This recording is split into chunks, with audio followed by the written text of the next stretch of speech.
नमस्कार, मैं हूं के उपाध्याय। आप देख रहे हैं जनता टीवी। देश की सियासत इस समय गर्म है। यूनिफॉर्म सिविल कोड यानी देश में समान नागरिक संहिता कानून की इस समय पुरजोर वकालत चल रही है। भारतीय जनता पार्टी की सरकार इस समय केंद्र में है। प्रधानमंत्री नरेंद्र मोदी हाल ही में भोपाल गए थे। भोपाल में वहां उन्होंने सीधे सीधे देश में समान नागरिक संहिता की जरूरत बता दी। उसके बाद से देश का सियासी पारा गर्म हो गया है। इससे पहले 23 विपक्षी दलों की एक बैठक पटना में हुई थी, जिसमें विपक्षी एकता की बात कही गई थी। लेकिन अब इस मुद्दे को लेकर के विपक्षी दलों का भी सुर अलग अलग है। शिवसेना ने जहां इस कानून का समर्थन करने की बात कही है, आम आदमी पार्टी भी इस कानून को सशर्त समर्थन की बात कर रही है। जेडीयू ने भी इस कानून के समर्थन की बात कही है। हालांकि यह मुद्दा नया नहीं है। यूनिफॉर्म सिविल कोड की बात डॉक्टर भीमराव अंबेडकर ने तब की थी। उन्होंने कहा था कि देश में एक सा कानून होना चाहिए, लेकिन उस समय इस बात को माना नहीं गया।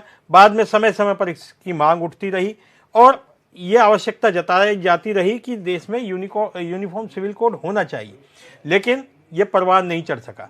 कई बार ऐसे मसले आए, चाहे साहबानों का केस हो, चाहे अन्य कोई मामले हो। देश में दो कानून, ऐसा लगता है कि देश में दो विधान है। तो इन सब मुद्दों को लेकर के हाल अब जो मानसून सत्र शुरू होने जा रहा है, उसमें यूनिफॉर्म सिविल कोड रखा जाएगा। ये इस पर अभी तो सियासत और होनी है, कितना माहौल गर्माता है।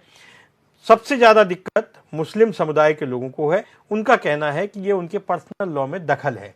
हालांकि मुस्लिम महिलाओं का सोचना कुछ अलग है, क्योंकि इसमें एक ही व्यक्ति को 4 शादी करने से अब ये कानून रोकता है। तो ऐसे में मुस्लिम महिलाएं इस कानून के पक्ष में है, लेकिन फिर भी अभी इस पर बहुत बहस होनी है। इस पर कई तरह के कानूनी राय मशवरा होना है, लोकसभा में इसकी बहस होनी है।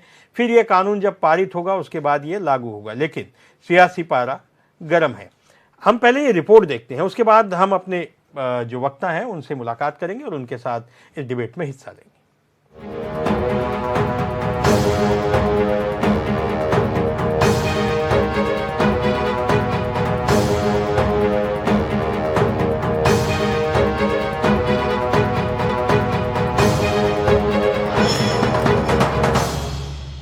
समान नागरिक कानून को लेकर घमासान मचा है। यूसीसी की घोषणा से एक खास संप्रदाय ने हाय तौबा मचा दिया है। यह कानून लागू होने से मुस्लिम महिलाओं को सबसे ज्यादा फायदा होने की उम्मीद बताई जा रही है। पूरे देश के लिए एक समान कानून के साथ ही सभी धार्मिक समुदायों के लिए विवाह, तलाक, विरासत, गोद लेने के नियम एक समान होंगे। इस कानून को बीजेपी के वैचारिक एजेंडे का अंतिम विषय भी बताया जा रहा है। दरअसल एक देश एक कानून की विचारधारा पर ये सब आधारित है। यूसीसी के अंतर्गत देश के सभी धर्मों, समुदायों के लिए एक ही कानून लागू किया जाना है। समान नागरिक संहिता के पीछे का विचार यह भी है कि सभी नागरिकों के लिए, चाहे उनकी धार्मिक संबद्धता कुछ भी हो, विवाह, तलाक, विरासत और गोद देने जैसे व्यक्तिगत मामलों को नियंत्रित करने वाले कानूनों का एक सामान्य सेट होना चाहिए। बीजेपी का मानना है कि जिस देश में नागरिकों में एकता होती है, किसी प्रकार से वैमनस्य नहीं होता है, वह देश तेजी से विकास के पथ पर आगे बढ़ता है। देश में हर भारतीय पर एक समान कानून लागू होने से देश की राजनीति पर भी असर पड़ेगा। सत्ता पक्ष भी यह जानता है कि राजनीति दल वोट बैंक वाली राजनीति नहीं कर सकेंगे और वोटों का ध्रुवीकरण नहीं होगा। वहीं गोवा भारत का एकमात्र ऐसा राज्य है जहां समान नागरिक संहिता लागू है। गोवा परिवार कानून नागरिक कानूनों का समूह है। मूल रूप से पुर्तगाली नागरिक संहिता 1961 में इसके विलय के बाद लागू किया जाना है। कॉमन सिविल कोड के लिए क्या बीजेपी कोई अभियान चलाने जा रही है? निश्चित रूप से हमारे एजेंडे में है और अभी माननीय प्रधानमंत्री जी ने 3 तलाक जैसी सामाजिक बुराई से मुस्लिम बहनों को मुक्ति के लिए कहा है। हम लोग उसी तरफ आगे बढ़ रहे हैं। यूसीसी को लेकर देश के प्रधानमंत्री देश को भ्रमित कर रहे हैं। यूसीसी की कोई जरूरत नहीं हिंदुस्तान में। सभी पंथ, सभी मजहब के लोग, सभी जाति के लोग अपने पर्सनल लॉज पे चल रहे हैं। सब मजे से हैं, कोई किसी से कोई भी कटुता नहीं है। लेकिन 2024 का चुनाव जीतना है, प्रधानमंत्री को इस वक्त अपनी कुर्सी जाते हुए नजर आ रही है, तो वो भी यूसीसी का कार्ड खेलने लगे हैं। आप यूसीसी लाइए, देखिए, ये 3 तलाक वाला मसला नहीं है कि हम खामोश रहे। ये बाबरी मस्जिद का मसला नहीं है। आंदोलन चलाएंगे इसके लिए। हम भी तैयार हैं। हो सकेगा तो सभी पार्टियां और सभी दल मिलकर जो है संसद का घेराव भी करेंगे। देश में यूसीसी को कोई जरूरत नहीं है। आप सुप्रीम कोर्ट के पीछे छुप रहे हैं कि सुप्रीम कोर्ट कह चुका है कि लेकर आइए। 9 सालों से आप क्या कर रहे थे?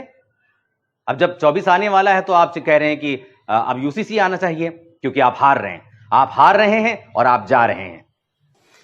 हमारे देश के माननीय प्रधानमंत्री जी संसद भवन में सांसदों को उनका मौलिक और लोकतांत्रिक अधिकार समान रूप से तो दे नहीं पाए, उन्हें क्वेश्चन पूछने की आजादी तक तो दे नहीं पाए। हमारे माननीय प्रधानमंत्री जी के पार्टी के स्वयं के मुख्यमंत्री, मंत्री, विधायक अपने आप को अपमानित और उपेक्षित महसूस करते हैं। उनको लगता है कि उनके अधिकार उनके पास नहीं है, उनके अधिकारों का उपयोग कोई और कर रहा है। और वो हमारे माननीय प्रधानमंत्री जी देश के 140 करोड़ जनता के समान नागरिक संहिता बनाने की बात करते हैं, अधिकार देने की बात करते हैं। ये एकमात्र झूठ, छलावा और देश की जनता को गुमराह करने वाली बातें हैं।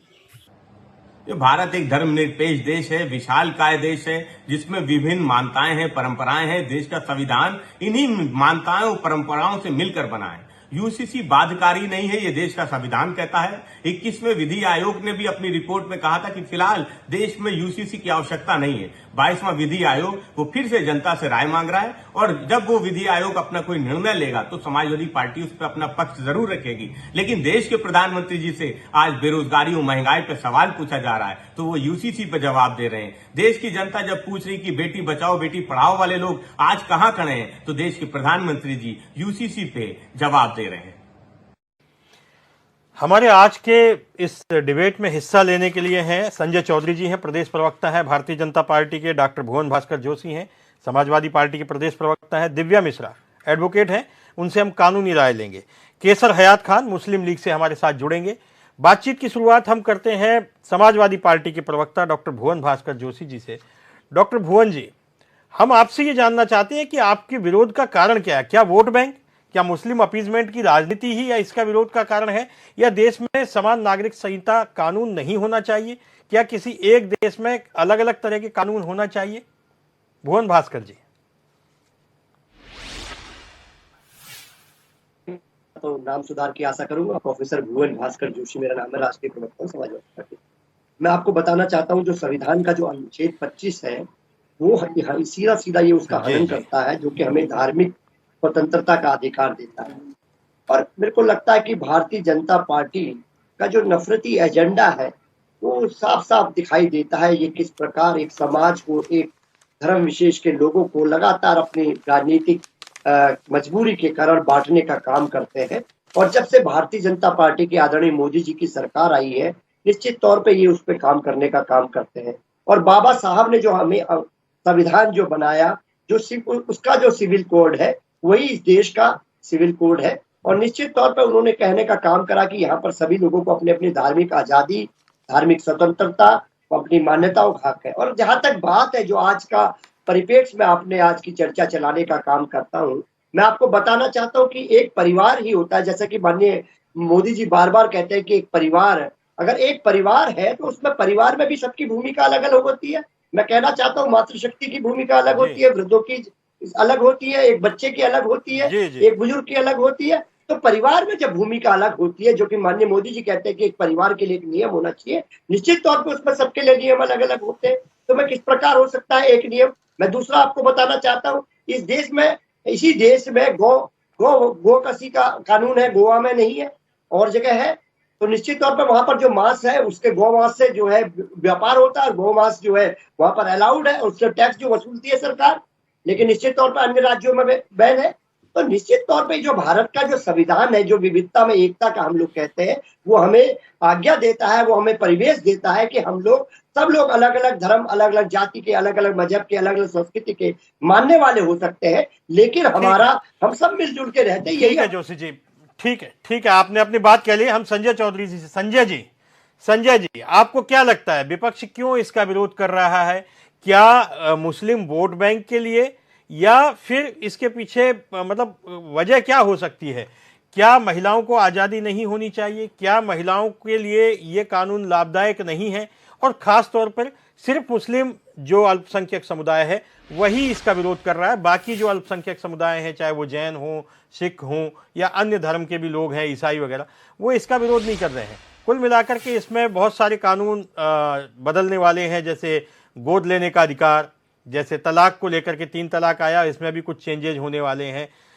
इसी प्रकार से एक व्यक्ति अपनी पहली पत्नी को तलाक दिए बिना दूसरी शादी नहीं कर सकता, एक साथ 4 शादियां नहीं कर सकता। तो ये ऐसा नहीं लगता संजय जी कि ये किसी के भी धर्म में दखल देने का अधिकार है? धर्म में आप दखल दे रहे हैं संजय जी? देखिए, बात को मैं शुरू में ही स्पष्ट करूं।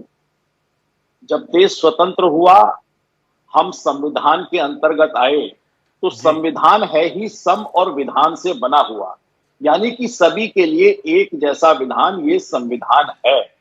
और इस संविधान ने अपने मूलभूत स्वरूप में इस समान नागरिक संहिता को समाहित किया है।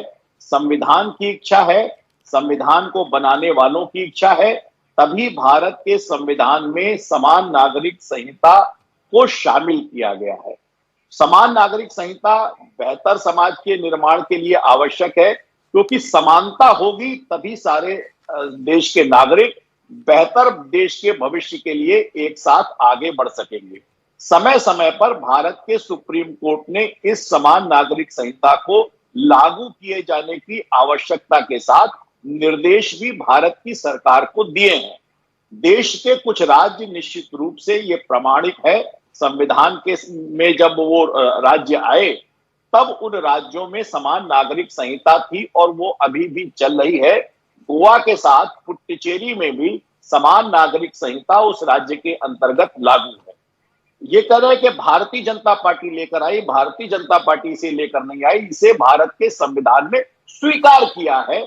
इस तथ्य को भली बात जानना चाहिए। और अगर हमें संविधान में विश्वास है, संविधान को बनाने वाले लोगों में विश्वास है, अगर हमें डॉक्टर अंबेडकर के ऊपर विश्वास है, तो निश्चित रूप से उस संविधान की उस भावना के अनुरूप हमें बढ़ते हुए भारत के साथ उस संविधान की आकांक्षा के अनुरूप इस समान नागरिक संहिता को अपने उपयोग में लाना चाहिए। दुनिया के बहुत सारे देश हैं, इस्लामिक राष्ट्र भी हैं, उन सारे राष्ट्रों में समान नागरिक संहिता लागू है। जब देश में, प्रदेश में, दुनिया में सब जगह समान नागरिक संहिता को देशों ने स्वीकार किया है, वहां की जनता ने स्वीकार किया है, विभिन्न धर्मों के लोगों ने स्वीकार किया है और स्वीकार करते हुए वो आगे बढ़ रहे हैं, तो मुझे नहीं लगता कि इसमें कोई भी तर्क किसी भी आधार पर न्याय करने से किसी को वंचित कर रहा है। जिस प्रकार की बात होती है, हमेशा मुसलमानों को एक भय दिखाया जाता है, ये वैसे ही भय है कि चाहे वो पाकिस्तान हो, लेकिन भारत में यही व्याख्या करने वाले लोग 3 तलाक का विरोध करते थे और समय आने पर उसे स्वीकार किया। मैं समझता हूं कि शाहबानो के केस में भी इसी तरह की नजीर दी गई थी, लेकिन उस समय की सरकार सही निर्णय करने से वंचित रही। आज उचित अवसर है, लोग तैयार हैं। भारतीय जनता पार्टी के प्रति मुसलमानों का दृष्टिकोण बदला है। आज पसमंदा समाज के लोग भाजपा से की गठबंधन में चुनकर आ रहे हैं। बेहतर आधार पर हम अभी सभी से राय मांग रहे हैं। किसी को लगता हो उसके पास बेहतर राय हो, बेहतर राय दे, बेहतर राय को समाहित करेंगे और सबकी अच्छी सहमति के साथ देश के लिए, देश के बहुत बड़े जो विपक्ष के दल हैं वो भी इसके समर्थन में है। हम सभी के साथ लेकर इसे आगे बढ़ेंगे। ठीक है संजय जी, ठीक है संजय जी। केसर हयात जी मुस्लिम लीग से जुड़े हुए हैं और इस तरह के मामलों के ज़्यादा जानकार हैं। केसर हयात जी, आपके विरोध का मूल कारण क्या है? क्या 4 शादियों से मुस्लिम समाज के पुरुषों को वंचित करना? क्या गोद लेने के अधिकार को उन्हें देना? क्या है आखिर वजह क्या है? एक सवाल और उठता है, आप कुछ मामलों में शरिया कानून की वकालत करता है मुस्लिम समाज और कुछ मामलों में उसे आईपीसी चाहिए। जब आईपीसी की बात आती है तब शरिया नहीं होता, और जब इस तरह के मामलों की बात आती है जिसमें केवल पुरुषों का हित है या पुरुषों का हम कुछ और भी शब्दों का इस्तेमाल कर सकते हैं, केवल पुरुषों को लाभ होता है, उसमें मुस्लिम समाज खड़ा हो जाता है। तो महिलाओं को इस तरह की दोयम दर्जे की स्थिति क्यों? क्या उन्हें जीने का अधिकार नहीं है? केसर हयात साहब, जहां तक बात कही है, सबसे पहले तो मैं एक बात बता जो कहा गया संविधान में उससे पहले धारा 25 है, आर्टिकल 25, जिसमें मजहबी आजादी दी गई है। तो मजहबी आजादी देते वक्त जिन लोगों ने मजहबी आजादी दी उनके सामने सारी बातें थी, तो उन्होंने मजहबी आजादी बहुत सोच समझ कर दी थी। जहां तक आर्टिकल 44 कॉमन सिविल कोड का ताल्लुक है, तो उसी क्या नाम आर्टिकल के बाद आर्टिकल 47 भी है, जिसके अंदर मद्य निषेध की बात की गई है, शराबबंदी की बात की गई है। आज तक शराबबंदी की कोई बात नहीं होती है, जो क्योंकि ये लोग खुद उसका इस्तेमाल करते हैं, तो ये लोग कभी शराबबंदी की बात कभी नहीं करते। लेकिन आर्टिकल 44 को लेकर और खास तौर से एक तरफ ये कहते हैं कि साहब कॉमन सिविल कोड सब के लिए, लेकिन दूसरी तरफ इन्हीं की भाषा में, इन्हीं के जब ये बात करने आते हैं तो सारा काम मुसलमानों के ऊपर डाल देते हैं। मेरा सबसे पहला एक सवाल ये है कि आखिर 25 या 30 करोड़ मुसलमान इस देश के अगर किसी चीज की मुखालफत कर रहे हैं, किसी चीज को नहीं मान रहे हैं, तो उनको अनदेखा क्यों किया जा रहा है? जो हम ये कह कर आ रहे हैं अमेरिका में कि क्या नाम हमारे डीएनए के अंदर है लोकतंत्र, तो लोकतंत्र अगर डीएनए के अंदर है, डेमोक्रेसी अगर डीएनए के अंदर है, तो ये डेमोक्रेसी का हिस्सा है कि 25 और 30 करोड़ मुसलमानों की बात सुनी जाए। 25-30 करोड़ मुसलमान अगर कोई बात कह रहे हैं तो उनकी बात सुनी जाए। दूसरी बात, महिलाओं के अधिकार की बात। महिलाओं को अधिकार पूरी दुनिया के अंदर सबसे ज्यादा इस्लाम ने दिया है, और ना कोई भारत सरकार आज तक महिलाओं को अधिकार दे सकी है, ना कोई दूसरा धर्म महिलाओं को अधिकार दे सका है। महिलाओं को एक क्या नाम आपने प्रयोग की वस्तु, उसे इस्तेमाल की चीज क्या नाम बनाया है, लेकिन अधिकार हमने दिया है एक शादी से ज्यादा 2 शादी या 3 शादी। ये महिलाओं की सुरक्षा और सम्मान की बात है। 2 शादी और 3 शादी करके हम सुरक्षा और सम्मान दे रहे हैं, लेकिन खुद भारत सरकार के क्या नाम महिला और बाल विकास मंत्रालय ने अभी कुछ साल पहले एक रिपोर्ट जारी की थी कि 30 लाख महिला देश के अंदर देह व्यापार में लिप्त हैं और वो देह व्यापार कर रही हैं। तो उन 30 लाख महिलाओं की फिक्र नहीं है। मुसलमानों के क्या नाम जो यानी जो मेरे ख्याल से 1 per 1000 शायद क्या नाम मुसलमानों में दूसरी शादी कोई करता होगा, उसकी फिक्र है। तो मेरा अपना कहना ये है कि देखिए पूरी मुस्लिम विरोधी मानसिकता के तहत ये कदम उठाया जा रहा है। ये न देश की भलाई के लिए उठाया जा रहा है, न देश के क्या नाम विकास के लिए उठाया जा रहा है, न समाज में क्या नाम किसी शांति के लिए उठाया है। ये समाज में अराजकता पैदा करेगा ये कदम सिर्फ और सिर्फ इसलिए उठाया जा रहा है कि मुस्लिम विरोधी मानसिकता से ग्रस्त हैं ये लोग, और ये चाहते ये है कि मुसलमानों के शरई कानून को खत्म कर दिया जाए। हमारा कहना यह है कि महिलाओं को 3 तलाक का कानून उन्होंने बनाया। 3 तलाक के कानून बनने के बाद महिलाओं की दुर्गति है सबसे ज्यादा।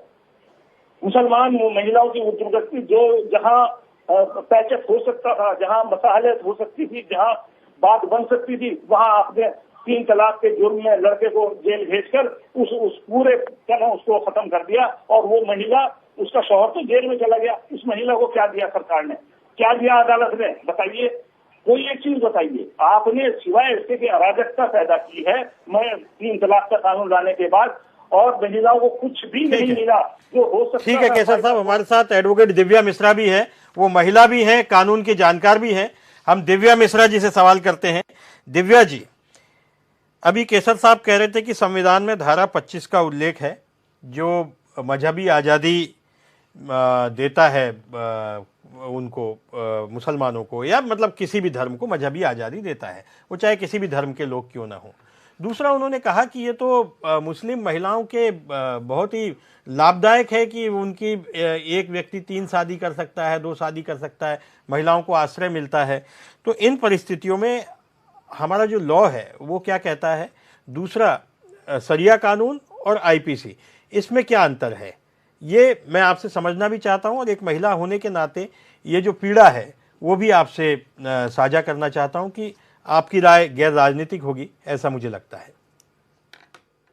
जिस समय 4 शादियों की बात होती थी, कि जब 4 शादियां होती थी, उस समय जो सोशल और पॉलिटिकल जो अप्रोच होता था वो ये था कि जो मुस्लिम्स थे वो जाते थे, वो आक्रमण करते थे, वो जहाँ पे जीत रहे थे वहाँ महिलाएं जो होती थी उनकी स्थिति इतनी खराब होती थी कि उनको वो प्रोटेक्ट करने के एस्पेक्ट में अपने साथ शादी करके रखते थे, just to legalize the thing, क्योंकि वो महिलाएं बेसहारा थी। आज की स्थिति अगर हम देखते हैं तो आज की स्थिति में महिलाएं पढ़ी लिखी हैं, आज की स्थिति में महिलाएं जो हैं वो अपना भरण पोषण करने में भी सक्षम हैं। तो एक महिला को हम इतना कॉम्पिटेंट बनाए ना कि वो अपने आप को, अपने बच्चों को आगे पाल सके। उसे क्यों अपने पति पे ही आश्रित रहना है कि वो पति हमारे पालेंगे हमें? चार पत्नियां लेके अगर एक पति चल रहा है तो वो 4 महिलाओं का भरण पोषण करने में सक्षम जी। भी है? ये चीज तो नहीं है। हम अगर मुस्लिम्स को देखते हैं तो ज्यादातर मुस्लिम आर अनएजुकेटेड, वो बहुत ही छोटे मीनियल वर्क्स करते हैं। जितने मीनियल वर्क देखते हैं, इधर साइकिल पे पंचर की दुकान हो, या हम इनफैक्ट देखते हैं जो भी छोटे छोटे काम हैं वो छोटे छोटे काम मुस्लिम्स ज्यादा करते हैं। अब एक आदमी जो खुद शायद एक दिन का 300 रुपया कमा रहा है, वो उस 300 रुपए में वो अपनी 4 पत्नियों का क्या खर्चा उठा सकता है? तो ये चीज तो टोटली इलॉजिकल है कि नहीं, हमारी पत्नी को हम 4 रख देंगे पत्नियां और हम पत्नियों का प्रॉपर भरण पोषण कर लेंगे, तो ये चीजें तो आज के स्थिति में बिल्कुल गलत हैं। अब हम अगर आईपीसी की बात करते हैं तो आप आईपीसी मानते हैं, आईपीसी के हिसाब से आपको सारी सजाएं चाहिए, सब कुछ चाहिए, बट आप उसमें शरीयत नहीं मानेंगे क्योंकि शरीयत का जो लॉ है that is n i for n i. अब ऐसी स्थिति में जब हम इतनी ब्रूटैलिटी नहीं ले सकते हैं, महिलाओं की स्थिति को हम सुधार की अगर बात करते हैं तो महिलाओं की स्थिति तभी सुधरेगी जब यूनिफॉर्म सिविल कोड होगा। जैसे आज की डेट में जब मेंटेनेंस की बात आती है तो पहले शरीयत के अकॉर्डिंग इद्दत के बियॉन्ड मेंटेनेंस नहीं मिलता था, बट अब हमें मेंटेनेंस मिलता है after divorce unless and until you remarry. तो स्थिति में सुधार ही हुआ है। अगर हम इनहेरिटेंस की बात करते हैं, प्रॉपर्टी में राइट्स की बात करते हैं, सक्सेशन की बात करते हैं, या हम अडॉप्शन की बात करते हैं, अगर इनके लिए भी एक यूनिफॉर्म लॉ आ जाता है तो वो हर मुस्लिम के लिए भी बेहतर होगा। हमारा संविधान कहता है, आर्टिकल 44 में क्लियर प्रोविजन था कि स्टेट एक यूनिफॉर्म सिविल कोड लेके आएगा। तो that is an article thing ना। आप जब कॉन्स्टिट्यूशनल चीज के अगेंस्ट कैसे बोल रहे हैं? आप ये बोल रहे हैं कि हाँ धर्मनिरपेक्ष हैं हम। जब धर्मनिरपेक्ष हैं तो लॉ सबके लिए इक्वल प्रोटेक्शन ऑफ लॉ होना चाहिए, इक्वल होना चाहिए लॉ सबके लिए। आप किसी एक सेक्ट को बिल्कुल अलग प्रिविलेज पोजीशन में नहीं ले जा सकते हैं। लॉ अगर बन रहा है, यूनिफॉर्म सिविल कोड बन रहा है, तो ये महिलाओं के लिए, बच्चों के लिए और इनफैक्ट पूरे देश के लिए बेहतर है, अच्छी चीज है और ये लॉ बनना चाहिए। मैं इसका पूर्ण सपोर्ट करती हूँ, महिलाओं की तरफ से भी, एज एन एडवोकेट भी, और अगर हम सोशल एस्पेक्ट में देखें तो भी। ठीक है, मैं आता हूँ आपके पास संजय जी से। ठीक है दिव्या जी, ठीक है, आपके पास आता हूँ मैं। संजय जी, अभी 2-3 बातें हुई, आपने हया साहब को भी सुना और इससे पहले प्रोफेसर भुवन भास्कर जी भी अपनी तकरीर कर रहे थे। बहुत सारे इसमें मसले हैं, विवाद हैं। मुस्लिम समाज का अपना सोचना है, उनका कहना है कि ये उनके जो मजहबी आज़ादी है उसमें दखल है, और उन महिलाओं का फिर क्या होगा जो निराश्रित रहती हैं। वो कह रहे हैं 3 तलाक के भी दुष्परिणाम सामने आ रहे हैं। हालांकि ऐसा बहुत कम देखने को मिला है। 3 तलाक की वजह से बहुत सारी महिलाएं सुरक्षित भी हुई हैं, जैसा कि अभी दिव्या जी भी बता रही थी कि अब उन्हें इद्दत के बाद में उनको भरण पोषण का अधिकार और बहुत सारी चीज़ें मिलने वाली हैं। यूनिफॉर्म सिविल कोड के बाद भी ऐसा ही होगा। लेकिन फिर भी मेरा ये कहना है कि जो समय है, बस चुनाव में मात्र 1 साल बाकी रह गया है। आप 9 साल से सरकार में हैं और ये बातें तो डॉक्टर भीमराव अंबेडकर ने कई दशक पहले की थी। तो अब आपकी सरकार तो पिछले 9 साल से, तो अचानक से चुनाव के वक्त इसको लाने की जरूरत क्यों पड़ी? संजय जी। देखिए, चुनाव के वक्त नहीं, 2016 में ही विधि आयोग ने इस पर काम करना शुरू किया था। उसके बाद जो वहां की जो रिपोर्ट थी, उस समय की स्थिति विधि आयोग की ही थी कि इसको थोड़ा सा पोस्टपोन किया जाए। दोबारा फिर विधि आयोग ने इस पर अपने विचार विमर्श को 1.5 साल से करना प्रारंभ किया। अभी उन्होंने एक प्रारूप बनाया है, जिस प्रारूप पर 14 जून 2023 को ये डिक्लेयर किया गया कि इस पर जिनको अपनी राय रखनी है, जिनको अपनी राय शुमारी में इसकी बेहतरी के लिए, इसमें कुछ नियमों को स्थिर करने के लिए, कोई स्पेशल चीज या जोड़ने के लिए या घटाने के लिए उनको ऐसा लगता है कि इसका किया जाना आवश्यक है, उसके लिए सभी से खुले मन के साथ राय मांगी जा रही है और उन्हें अपनी राय देनी चाहिए। मुझे लगता है कि जो संविधान की मूल भावना सबको समानता का अधिकार देती है और उसी के लिए समान नागरिक संहिता को लाए जाने की बात है, उसमें अगर किसी के सुझाव हैं, किसी को लगता है कि इसको और बेहतर किया जाना चाहिए, ये अगर कर दें तो इसमें जो अगर किसी मुस्लिम समुदाय या कोई वर्ग विशेष या कोई जाति विशेष, उसको कैसे कम किया जा सकता है, कैसे ज्यादा किया जा सकता है, तो संविधान के मंशा के अनुरूप उन्हें अपनी राय खुले मन के साथ देना चाहिए। क्योंकि दुनिया जिस तरह से एक कानून की तहत आ रही है, एक कानून को ले रही है, आज जो देश है वो दुनिया एक परिवार की तरह हो रही है, तो उसे खुले मन के साथ उन्हें राय देना चाहिए। राय को और सरकार पूरी गंभीरता के साथ उस राय पर देगी। तो मुझे लगता है कि राय देने के बजाय, जैसे हमने देखा, ये महिलाओं की बात कर रहे हैं कि ऐसा आएगा, यानी कि 3 तलाक अगर हुआ तो समझौते की गुंजाइश कम हो गई, ऐसा मेरे मुस्लिम जो पक्ष का प्रतिनिधित्व कर रहे हैं कैसर हयात साहब, उन्होंने कहा। लेकिन उस समझौता कैसे होता है? 3 तलाक देने के बाद अगर समझौता होता है तो उसकी प्रक्रिया कितनी महिलाओं के प्रति दर्दनाक है, नहीं करना चाहता, लेकिन वो पूरी महिला अस्मिता के प्रति दर्दनाक है। उनके लिए बहुत खराब है कि वे एक दूसरे व्यक्ति के साथ रहें, उनसे शारीरिक संबंध बनाएं, तब समझौता हो सकता है। यही तो है ना। तो जिस समझौते में महिला के साथ उसकी पूरी गरिमा नष्ट होती हो, मुझे लगता है कि भारत जैसे देश में जो आज दुनिया का नेतृत्व कर रहा है, वहां की आधी आबादी महिलाओं की है, उसमें महिला के साथ अगर इस प्रकार का अनैतिक आचरण अगर स्वीकार किया जाए तो ये देश के लिए भी ठीक नहीं है। जब शाहबानों को गुजरा भत्ता देने की बात आई, तो गुजरा भत्ता तो इसीलिए था कि महिलाओं को गुजरा भत्ता मिलेगा तो वो अपने जीवन को बेहतरी के साथ जीवन यापन करेंगे और आगे बढ़ सकते हैं। वहां भी मुस्लिम समाज ने उस समय कहा था, मुझे याद है कि मुस्लिम पर्सनल लॉ बोर्ड ने कहा था कि हम अपनी तरह से इनको गुजरा भत्ता देने के लिए मुस्लिम समाज को तैयार करेंगे। 3 तलाक के मामले में भी सर्वोच्च संस्था मुस्लिम पर्सनल लॉ बोर्ड ने ऐसे ही राय रखा था। लेकिन मुस्लिम समाज के बड़े नुमाइंदे, उनके बड़े मौलाना, उनके मौलवी सामाजिक दायित्व का निर्वहन करके अपने समाज को ठीक चीजें बताने के बजाय बरगलाने की बात करते हैं। 3 तलाक के मामले में भी उन्होंने मुस्लिम समाज को मिसकोट किया, लेकिन मुस्लिम समाज ने उसे स्वीकारा। चाहे 3 तलाक की बात हो, मुस्लिम समाज ने आज भारत में उसे स्वीकार लिया है और घटनाएं ऐसी बहुत कम हो गई हैं। मुझे लगता है कि सबकी राय के साथ जब समान नागरिक संहिता इस देश में लागू हो जाएगी तो भारत का आज बढ़ता हुआ मुसलमान भी इसे निश्चित रूप से स्वीकार करेगा। राजनीतिक रूप से भड़काने में मुस्लिम समाज अब भड़कने वाला नहीं है। वो जान गया है कि भारतीय जनता पार्टी सभी को लेकर आगे बढ़ने की बात कर रही है और देश को आगे बढ़ने के लिए मुस्लिमों को भी साथ आने की जरूरत है।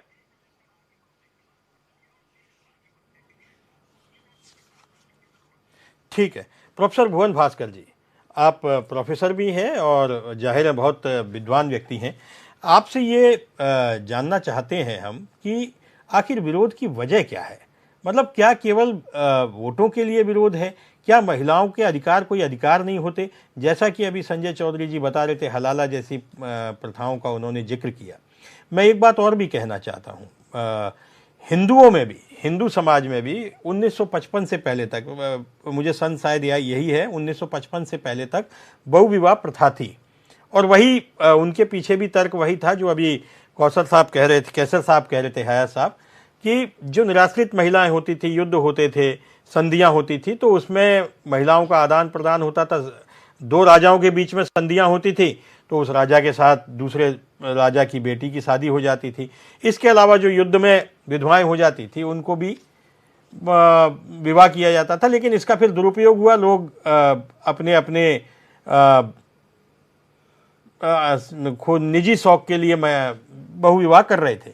लेकिन हिंदुओं ने उसे बहुत खुले मन से इसको स्वीकार किया क्योंकि ये महिलाओं की आज़ादी की बात थी। और हिंदुओं ने केवल एक ही नहीं, बहुत सारी कुरीतियों का इस तरीके से, मतलब ऐसा नहीं है कि हिंदुओं में कुरीतियां नहीं थी, आज भी हैं, लेकिन उसे खुले मन से स्वीकार किया, अन्य धर्मों ने भी स्वीकार किया और उसे दूर किया।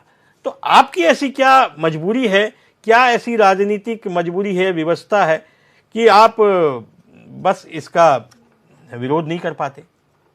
प्रोफेसर साहब, देखिए, कानून का विद्यार्थी होने के कारण मैं पाता हूँ लॉ कमीशन ने इसको 3 साल पहले भी इसको प्रयास करा और 3 साल पहले प्रयास करके फिर इसको ठंडे बस्ते में डाल दिया गया और अब 1 महीने का शॉर्ट नोटिस पर अपनी अपनी आपत्तियां या अपने अपने सुझाव इसके लिए मांगे हुए हैं। और मेरे को लगता है कहीं ना कहीं इसके पीछे जो सरकार की नीति और नीयत है वो मुझे दोनों ही गड़बड़ दिखाई देती है। उसके पीछे कारण है कि अभी अभी आप देख पा रहे हैं हिमाचल और कर्नाटक में भारतीय जनता पार्टी की करारी हार है और देश का जो जनमानस है वो महंगाई, बेरोजगारी और लगातार जन सरोकार के मुद्दे पर सरकार का फेलियर दिखाई दे रहा है। तो 2024 का चुनाव भी सामने खड़ा है। हमें लगता है कि जो उसकी टाइमिंग है उस टाइमिंग, क्योंकि 9 साल आज इनकी लगभग सरकार को बने हुए हो गए, तो क्यों नहीं अगर इस तरह का कानून इनको लाना था शुरू में क्यों नहीं लेके आए। निश्चित तौर पे आज जब चारों ओर से देख पा रहे हैं कि भारतीय जनता पार्टी के पास जनता से बचने के लिए कोई पिच नहीं है, आज ये अपनी ही पिच में घिर चुके हैं। और निश्चित तौर पे जब से ये वाली भावना आई है, यूसीसी की भावना आई है, तो लोगों को लगा रहा है कि केवल भारतीय जनता पार्टी पे अपनी नफरती एजेंडा फैलाने के अलावा कोई काम नहीं है। तो ये भी एक जन सरोकार का मुद्दा है। अन्य जो मुद्दे हैं, जो इन्होंने वादे करे थे, आप 9 साल पहले देख लीजिए, 15 लाख अकाउंट में, यहाँ पर मैं अपने अलावा 4 लोगों को और देख पा रहा हूँ। मेरे को लग रहा है हम चारों के अकाउंट में 15 लाख रुपए नहीं आ पा रहे, शायद आपके भी नहीं आए होंगे। अभी तो यूनिफॉर्म सिविल कोड पे बात हो रही है। प्रोफेसर साहब ये राजनीतिक मंच नहीं है। प्रोफेसर साहब ये राजनीतिक मंच नहीं है। यूनिफॉर्म सिविल कोड पे बात हो रही है, 15 लाख पे चले गए आप। और उसके बाद भी इन्होंने सरकार बना ली। 15 लाख वाली बात 2014 की है। मेरी बात तो सुनिए, 15 लाख वाली बात 2014 की है। उसके बाद फिर सरकार आ गई भारतीय जनता पार्टी की, न केवल केंद्र में आई, उसके बाद उत्तर प्रदेश में भी आ गई। संजय जी, आप कुछ जवाब देना चाह रहे थे प्रोफेसर साहब को। मैं प्रोफेसर साहब से नीतिगत बात करना चाहता हूं। अगर आपको लगता है कि ये टाइमिंग खराब है, क्या लोकसभा के चुनाव के बाद भारतीय जनता पार्टी अगर इसको लागू करे तो आज आप इसका समर्थन करने के लिए तैयार हैं? भुवन जी, आपको केवल टाइमिंग से ही शंका है ना? आपको इसको सिद्धांत रूप में तो स्वीकार कर रहे हैं। बेहतरीन। देखिए, मैंने शुरुआत में कही, आदरणीय संजय भाई ने देखा भी होगा, हमने निश्चित तौर पे बोला कि सरकार की नीति और नियत हमें दोनों ठीक नहीं दिखाई देती। ये बात मैंने पहले बोलने का काम करा, क्योंकि सरकार का जो उद्देश्य है वो विद्वेष फैलाना है समाज में। किसी प्रकार से चुनाव की जो पिच है उसको हिंदू मुस्लिम बनाने का जो इनका एजेंडा है, यही एक दिक्कत का। Bharatiya Janata party 3 core issues को लेकर आए थे। हमने घोषणा पत्र, जब से भारतीय जनता पार्टी बनी है, हर चुनाव के घोषणा पत्र में इक्वल सिविल कोड शामिल रहता है। हमें जनता ने जो बहुमत दिया है, जनता ने जो समर्थन दिया है, वो इन 3 कोर इश्यूज पर दिया है। बार बार लगातार हम बढ़कर दुनिया की सबसे बड़ी राजनीतिक पार्टी बने हैं, तो वो 3 कोर इश्यूज शामिल हैं। अब अगर जनता ने इन 3 कोर इश्यूज में थे, राम जन्मभूमि का मंदिर का निर्माण, धारा 370 को हटाया जाना और इक्वल सिविल कोड के बेस पर देश की जनता ने हमें जनादेश दिया है, तो क्या हम जनता के दिए हुए जनादेश का पालन नहीं करेंगे? तो जनता के जनादेश के अनुरूप ही हम देश के अंदर इस समान नागरिक संहिता के कानून को लाना चाहते हैं, क्योंकि ये जनता का भारतीय जनता पार्टी को दिया गया जनादेश है। ठीक है संजय जी, ठीक है संजय जी। केसर हयात साहब, मेरा एक सवाल आपसे भी है कि 3 तलाक को लेकर के जब 3 तलाक कानून पास हुआ, उसके बाद जो एक रिसर्च है और सर्वे है, उसमें बहुत महिलाओं ने, मुस्लिम महिलाओं ने भारतीय जनता पार्टी को वोट किया, क्योंकि वो 3 तलाक से परेशान थी। और अभी भी शायद यही डर आप सब लोगों को सता रहा है कि यदि ये कानून पास होता है तो जो मुस्लिम महिलाएं हैं वो पूरी तरीके से भारतीय जनता पार्टी के खेमे में चली जाएंगी। मुझे ऐसा लगता है। आपका विरोध शायद इस वजह से भी हो सकता है कि ये प्रोपेगेंडा है। कोई मुसलमान या कोई मुस्लिम औरत भाजपा को वोट नहीं दे रही है, पहली बात तो ये है। दूसरी बात ये है कि वोट देने ना देने से उसूल बदले नहीं जाते। उसूल रहते हैं। जो बात सही है वो सही है। 3 तलाक का मसला जहाँ है, मैं दावे से कहता हूँ, मैं बहुत दावे से कहता हूँ, 3 तलाक पहले एक पॉइंट इसमें यह है कि 3 तलाक का मतलब यह है कि कहकर बीवी को छोड़ देना कि मैंने ये छोड़ दिया, और बगैर कहे बीवी को छोड़ देना। 1000 केसों में 3 तलाक का मसला सिर्फ एक है। 999 वो केस हैं जो बगैर कहे छोड़ दिए। हमारे भारत के प्रधानमंत्री ने बगैर कहे बीवी को छोड़ रखा है, बगैर तलाक की बीवी को छोड़ रखा है। उसके बारे में क्या प्राविधान है? 3 तलाक के बारे में आपने लड़के को जेल भेज दिया, लड़की के लिए क्या प्राविधान है?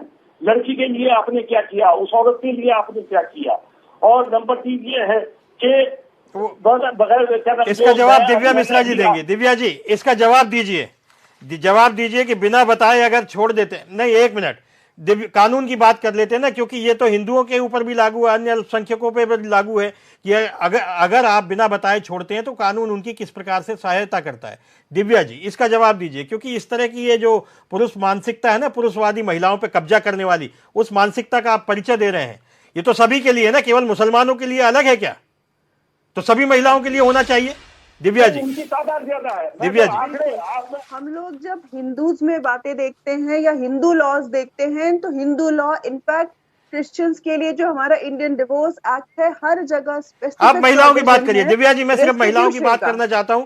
हम हिंदू मुस्लिम करते हैं, उसी से दिक्कतें हो रही हैं। दिव्या जी मेरी बात सुनिए। दिव्या जी हम हिंदू मुस्लिम को छोड़ दें, हम महिलाओं पे बात करें। हिंदू मुस्लिम छोड़ दीजिए, क्योंकि यही देश में झगड़े की जड़ हिंदू मुस्लिम ही हो रहा है। ये सब हमको बात नहीं करना चाहिए हिंदू मुस्लिम जी। अगर हम विधिक रूप से देखें तो पत्नी को अगर उसका पति छोड़ देता है, इर्रेस्पेक्टिव ऑफ रिलीजन, वो हिंदू है, मुस्लिम है, क्रिश्चियन है, क्या है, डज नॉट मैटर्स, बीवी के जो अधिकार हैं वो कितने सुरक्षित हैं, मुद्दा ये होता है। हमारे पास मेंटेनेंस का अधिकार है, हमारे पास अपने पति की संपत्ति में अपना अधिकार है कि हम उस संपत्ति में क्लेम कर सकते हैं। हमारे पास ये अधिकार होना चाहिए कि हम अपने बच्चों से मिल सके, अपने बच्चों को अपने साथ रखें, उनकी लायबिलिटीज फुलफिल कर सके। इसके अलावा जो हमारा मैट्रिमोनियल होम है, उस मैट्रिमोनियल होम में रहने का अधिकार होना चाहिए। तो ये सारी चीजें तो हम रिलीजन वाइज देख ही नहीं सकते हैं। जो कानून है वो हर महिला के लिए समान होना चाहिए, चाहे हम हिंदू हैं चाहे हम मुस्लिम हैं, हमारी बेसिक रिक्वायरमेंट्स एक ही होती हैं। और वो बेसिक रिक्वायरमेंट जो कानून पूरा कर सके वही तो कानून अच्छा है ना। चाहे वो शरीयत की बात अगर हम करते हैं, चाहे हम जो हमारे कोडिफाइड लॉज है उनकी बात करें, ठीक है। कॉन्स्टिट्यूशन ने अगर कहा तो ये चीजें होनी चाहिए। किसी भी बिल्कुल हमें हिंदू मुस्लिम की बात ही नहीं करना चाहिए। बिल्कुल। संजय जी अब समय चूंकि समाप्त हो रहा है धीरे धीरे, आपसे ये रिमार्क लेना है अंत में कि ये जो कानून है, कई बार तो ये लगता है कि ये बहुत सोच समझ करके और समय इसका जो तय किया गया है, इस समय अचानक से लेके आना, और फिर इसमें जैसे कौसर हयात साहब भी कह रहे थे कि इसमें जो मुस्लिम समुदाय की भावनाएं हैं उनका ख्याल नहीं रखा जा रहा है। तो मेरा मानना है कि इस पे भी एक राय मशवरा होना चाहिए। मुस्लिम जो समुदाय हैं, उनके जो रिप्रेजेंटेटिव हैं, उनके प्रतिनिधि हैं, क्या उनसे राय मशवरा किया जा रहा है? क्या प्रधानमंत्री जी उनसे मिलेंगे, या कोई कानून के जानकार जो सरकार की तरफ से नुमाइंदे अगर तय किए गए हैं, क्या वे मुस्लिम समाज से बात करेंगे? संजय जी देखिए, 1.5 साल से जो विधि आयोग है वो कानून के जानकारों से, सामाजिक संगठनों से, उनके नुमाइंदों से लगातार बात करके उसने एक मोटा मोटा ड्राफ्ट तैयार किया है। केवल उसके अलावा अब कोई भी भारत का जन सामान्य भी अगर उसमें उसको देखकर, उसको पढ़कर अपनी राय देना चाहता है तो निश्चित रूप से उसकी राय भी उसमें समाहित की जाएगी। ऐसा विधि आयोग ने पूरे भारत के अंदर सार्वजनिक रूप से ऐलान किया है। मैं समझता हूं कि बड़े नेता क्यों, छोटा भी व्यक्ति, इस्लाम को सामान्य मानने वाला व्यक्ति भी, हिंदू के सामान्य मानने वाला व्यक्ति भी, कोई महिला भी निश्चित रूप से इसमें अपनी राय कर सकता है, क्योंकि निश्चित रूप से महिलाओं का बहुत बड़ा अधिकार अगर समान नागरिक संहिता बने तो उनको मिल सकता है। क्योंकि हमने देखा है कि मुस्लिम समाज में अगर किसी महिला के पति की निधन हो जाता है तो उसके बाद उस विधवा मुस्लिम महिला को पति के संपत्ति में कोई भी अधिकार नहीं रहता है, क्योंकि वहां पर उस प्रकार का अधिकार नहीं है। तो उनके पास अपने पति की संपत्ति में अधिकार की बात नहीं है। इसलिए अगर वो संपत्ति भी नहीं मिल रही है तो निश्चित रूप से पूरी दुनिया के अंदर मुस्लिमों जो मुस्लिम समाज है वो महिलाओं के प्रति जो व्यवहार कर रहा है, हमने अभी देखा था अफगानिस्तान में किस प्रकार से सेव्स बनाकर रखी जा रही है और उसको कंडम नहीं किया जा रहा है। तो निश्चित रूप से ये देश की महिलाओं का समानता के आधार पर एक बहुत बड़ा निर्णय है। और निश्चित रूप से इसीलिए डॉक्टर अंबेडकर जैसे महान व्यक्तित्व ने संविधान में इसे शामिल किए जाने की उस समय। कौसर हयात साहब से जवाब ले लेते हैं। कौसर हयात साहब, ठीक है संजय जी, ठीक है। कह रहे हैं, देखिए कौसर हयात साहब आप जवाब भी देना चाहते हैं और साथ ही मेरा एक सवाल भी है कि ये एक मिनट कौसर साहब, मेरा सवाल हो जाने दीजिए।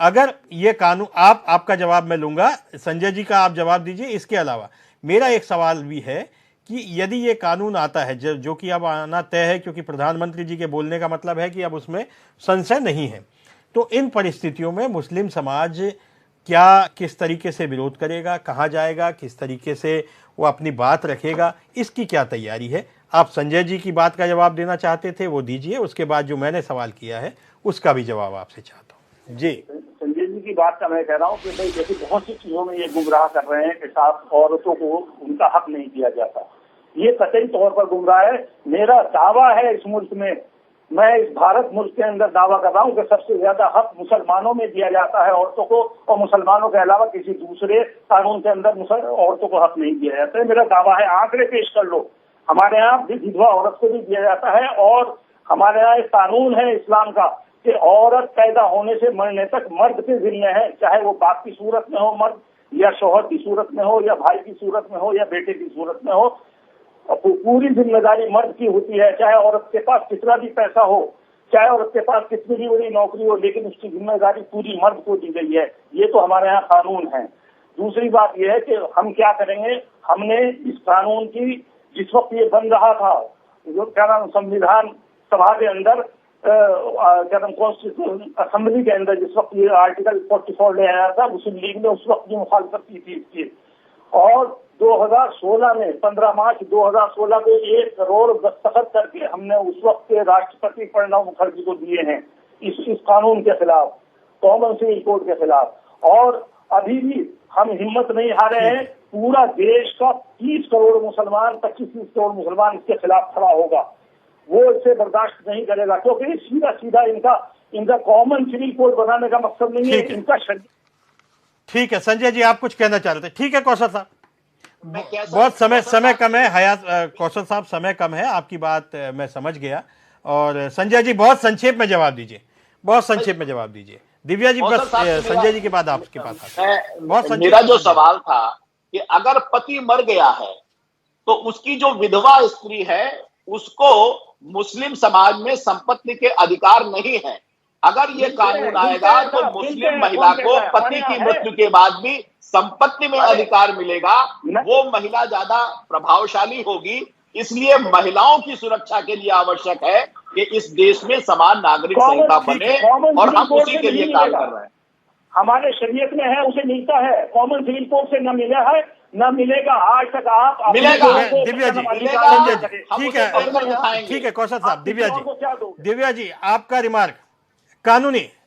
Sanjay ji uniform civil code अगर कानूनी जानकार है जी। दिव्या जी आप कुछ कहना चाह रही थी?